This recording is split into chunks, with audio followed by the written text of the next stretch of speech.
Mais do que tudo, a paz de Cristo é especial.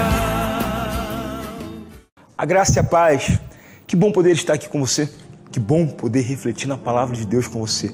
Eu quero convidar você a uma reflexão hoje. E a reflexão que eu quero fazer se encontra na carta aos Hebreus, no capítulo 6, no verso 13 até o verso 20. Essa palavra é uma palavra que eu quero trazer como uma ferramenta do próprio Deus. Que o Espírito Santo use essa ferramenta para motivar, inspirar e te dar confiança na caminhada que um dia você começou no Senhor Jesus. Então, acompanhe comigo a leitura dessa palavra. Pois quando Deus fez a promessa a Abraão, visto que não tinha ninguém superior por quem jurar, jurou por si mesmo, dizendo: certamente te abençoarei e te multiplicarei. E assim, depois de esperar com paciência, obteve Abraão a promessa. Pois os homens juram pelo que lhes é superior, e o juramento, servindo de garantia, para eles é o fim de toda a contenda.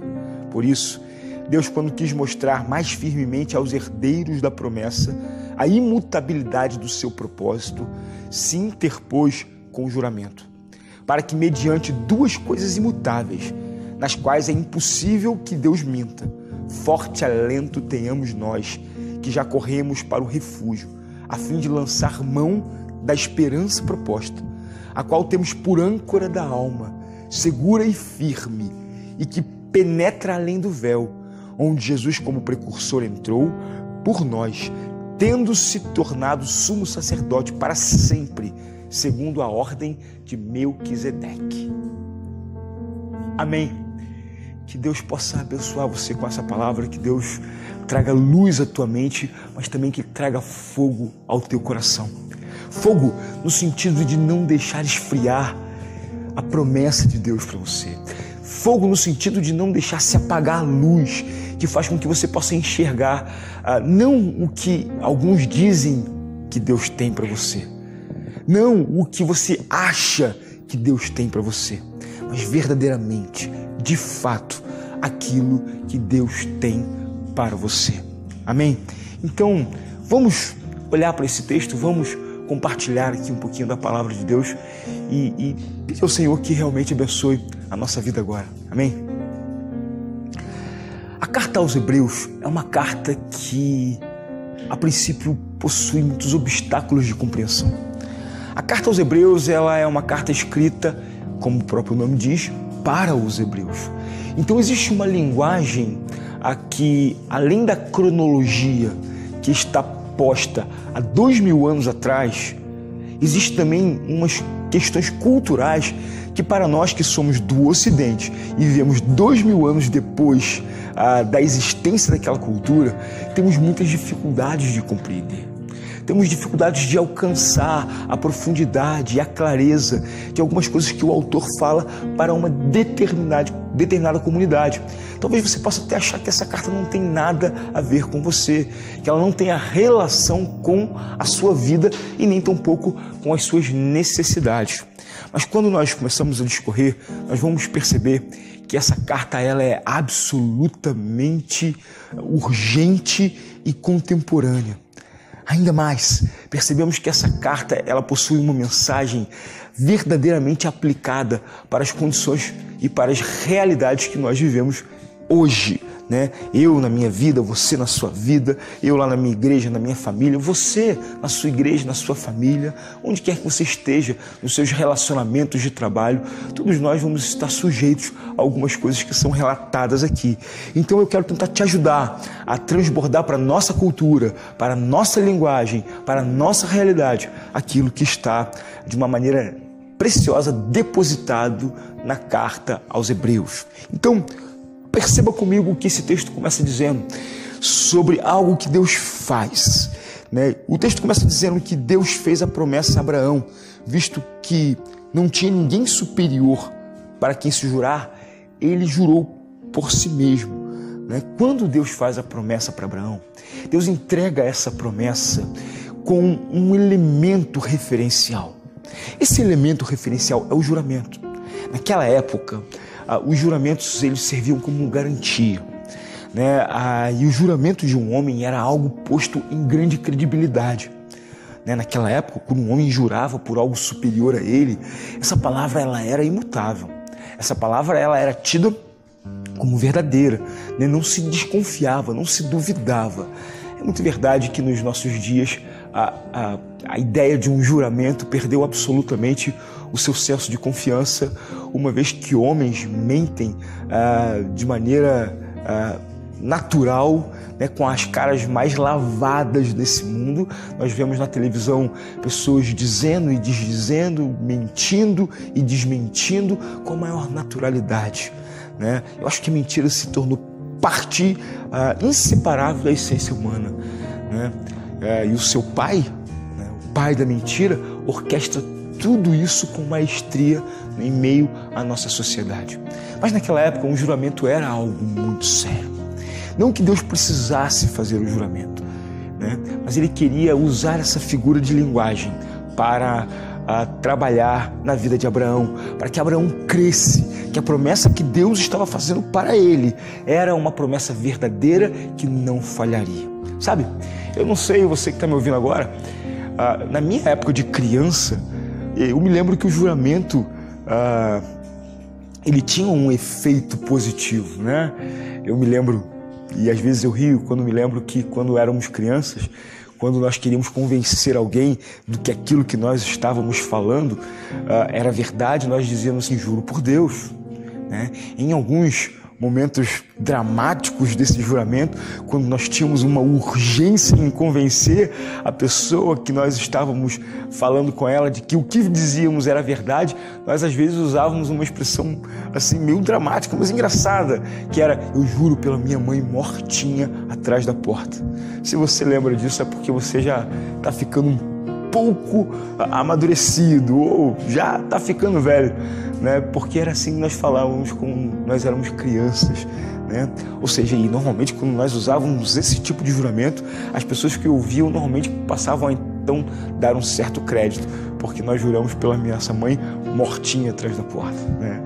É interessante que se 2000 anos passados isso tinha algum valor pra gente, você imagina há 2000 anos atrás, no caso de Abraão, quase 5000 anos atrás.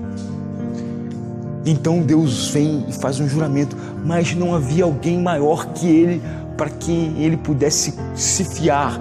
Então ele jura por si mesmo. Deus é o teto de todas as coisas e ele jura por si mesmo, né? E então, quando ele jura por si mesmo e diz, eu te abençoarei e te multiplicarei, essa era a promessa, uma promessa difícil de acreditar, uma vez que Abraão já era um homem velho, já tinha mais de 90 anos, e nunca tinha tido filho, e então Deus faz uma promessa de posteridade, de descendência. Eu vou te multiplicar, eu vou te abençoar, e assim você vai esperar. Diz o texto no verso 15 que Abraão esperou com paciência, né? Interessante que essa paciência transcende a própria vida de Abraão, porque Abraão viu seu filho Isaque, mas não viu seus netos, não viu seus bisnetos e nem viu a multidão que veio da sua descendência e a multidão que veio da sua geração e que se espalhou sobre a face da terra. Então, querido, quando esse texto me fala aqui, ele precisa trabalhar o meu coração em uma paciência sobrenatural, uma paciência divina, uma paciência que talvez nós tenhamos que ter além dessa vida. Semeia na sua vida. Existem coisas que você vai semear e você vai ver. Existem coisas que você vai semear e você não vai ver, mas será o teu legado nessa história. Será o teu legado na tua vida, na vida do teu filho do teu filho e na vida do filho do teu filho. Aprenda a construir um legado. Não permita que o pragmatismo te faça viver só para as coisas que estão diante dos teus olhos, mas tenha uma visão de além, tenha uma visão de ir além na sua história. É isso que esse texto me ensina, né? Mas o verso 16 me fala uma coisa interessante. Pois os homens juram pelo que lhe é superior, e o juramento, servindo de garantia para eles, é o fim de toda contenda. Sabe, quando eu entendo esse texto aqui, eu vejo que a contenda que Deus quer cessar com o juramento que ele faz. Não é uma contenda posta em um âmbito exterior, mas é uma contenda posta em um âmbito interior. Sabe, Abraão era velho, Abraão era cansado, Abraão tinha vivido o que ele entendia de toda a sua vida sem ter produzido filho, sem ter produzido herança, de povo, sem ver sua descendência, a semente de Abraão ia morrer com ele mesmo. E quando Deus promete, é uma promessa difícil talvez de se crer, é uma promessa talvez difícil de se entender. Mas então ele jura por si mesmo que ela iria se cumprir. Abraão espera com paciência, e nós sabemos que ele obtém, os descendentes de Abraão são inúmeros sobre a face da terra. Mas é interessante que Deus queria desfazer uma contenda. Não era uma contenda entre Abraão e Sara, mas possivelmente uma contenda que havia no coração de Abraão. Uma contenda que havia entre ele e o próprio Deus. Ou talvez, quem sabe, entre ele e ele mesmo. Uma contenda que talvez diminuísse ele, uma contenda que talvez tirasse paz do coração dele, uma contenda que todos nós temos em nossa alma. E é interessante que o verso 17, ele nos insere então nessa história, porque até o verso 16 parece que nós, cristãos do presente século, do presente tempo, parece que nós estamos fora dessa história. Mas o verso 17 nos convida a então entrar nessa história e nos apropriarmos dessa palavra que é escrita em Hebreus. Verso 17 diz assim: por isso Deus, quando quis mostrar mais firmemente aos herdeiros da promessa a imutabilidade do seu propósito, se interpôs com o juramento, para que mediante duas coisas imutáveis, nas quais é impossível que Deus minta, forte alento tenhamos nós que já corremos para o refúgio, a fim de lançar mão da esperança proposta. Então preste atenção aqui em uma coisa. Deus quis mostrar mais firmemente para quem? Para os herdeiros da promessa. Agora, ele não está falando só para Abraão e para os filhos dele, mas ele está falando para mim, para você, que somos herdeiros da promessa. E ele quer mostrar mais firmemente que o propósito dele não falha. Sabe por que Deus quer mostrar mais firmemente que o propósito dele não falha? Porque as lutas, porque as tristezas, porque as decepções, porque as dificuldades que nós vivemos na nossa vida, às vezes nos fazem esquecer que Deus anda comigo e com você. Às vezes a impressão que nós temos é que Deus se esqueceu da nossa vida, da nossa história. Parece que a impressão que nós temos é que nós estamos abandonados, largados à própria sorte.